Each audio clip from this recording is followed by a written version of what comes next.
ఎన్నికల ప్రచారంలో భాగంగా భువనగిరి పార్లమెంటు బీజేపీ అభ్యర్థి బూర నర్సయ్య గౌడ్ రాత్రి తిలేరులో చేనేత కార్మికుల ఆత్మీయ సమ్మేళనంలో పాల్గొన్నారు. ఈ సందర్భంగా ఆయన మాట్లాడుతూ తనను గెలిపిస్తే నిబద్ధతతో పనిచేస్తానని అన్నారు. ఈ కార్యక్రమంలో బీజేపీ నాయకులు పడాల శ్రీనివాస్, చెరిగి శ్రీనివాస్, బడుగుల జహంగీర్ కుమార్, గంగేష్, పద్మశాలి నాయకులు పాల్గొన్నారు.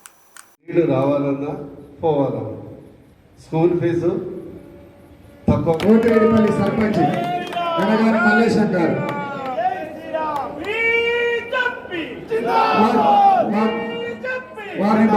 వ్యక్తి బూర నర్సయ్య గౌడ్. ఒకటి మాత్రం నేను పొగిడెక్కునే అలవాటు నాకు జీవితం లేదు, కానీ ఒక్కటి మాత్రం చెప్పగలను. కేవలం తెలంగాణ దయచేసి నా విజ్ఞప్తి ఏంటంటే, మళ్ళీ చెప్తున్నా, బూర నర్సయ్య గౌడ్ నిబద్ధత కలిగిన వ్యక్తి, ఆత్మీయతో పనిచేసే వ్యక్తి, రాజకీయ అవసరాల కంటే మీరు ఆర్థికంగా స్థిరపడాలి, ఎదగాలని తపన పడే వ్యక్తి.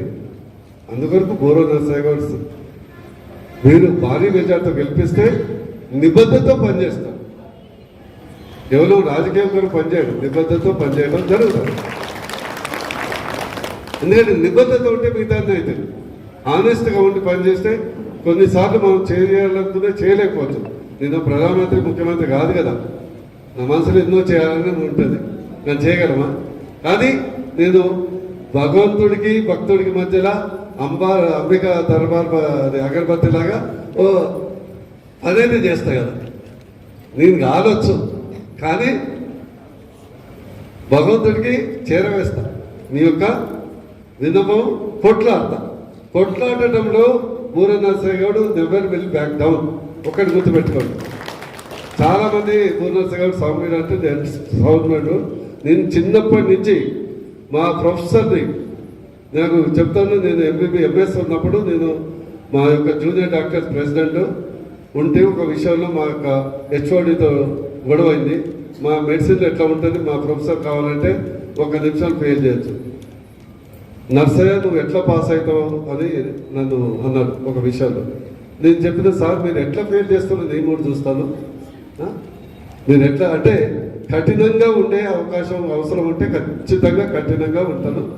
మన విషయంలో మన లక్ష్యంలో ప్రాబ్లమ్స్లో ఖచ్చితంగా ఉంటుంది. నేను ఎంపీగా ఉన్నప్పుడు మోత్కూర్ క్లస్టర్కు స్ఫూర్తి స్కీమ్ కింద 2 కోట్లు ఇప్పించారు. 1,90,00,000, 10 లక్షలు, 20 లక్షలు మార్జిన్ మనీలో 10% 10 lakhs నేను ఇచ్చాను.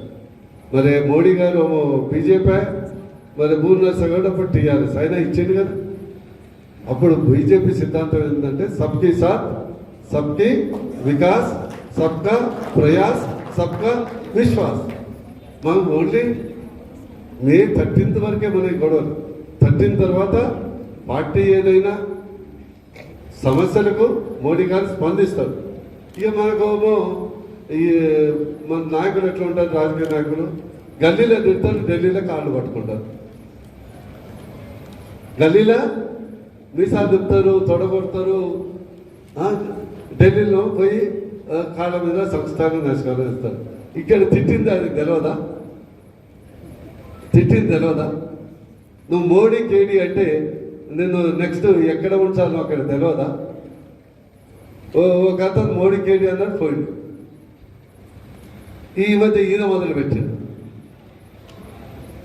అట్లాంటి సంభాషణ ప్రధానమంత్రి గురించి చాలా అవివేకమైనటువంటి సంభాషణ. ఇకపోతే దేశం గురించి, మోడీ గారి గురించి 3 ముక్కలు చెప్తాను. మీరు రామాయణం 3 ముక్కలు చెప్పాలంటే చాలా ఈజీ, అందరూ చెప్తారు. కట్టే, కొట్టే, తెచ్చే. మోడీ గారి గురించి చెప్పాలంటే నేను 3 ముక్కలు చెప్తాను. Modi is equal to 3D. Modi is equal to 3D. 3D అంటే దేశం, ధర్మం అండ్ డెవలప్మెంట్. ఈ 3టికి కట్టుబడినటువంటి వ్యక్తి మోడీ గారు. అందుకొరకు ఢిల్లీలో ఆయన ఉండాలి, మోదీగిరిలో బూర ఉండాలి.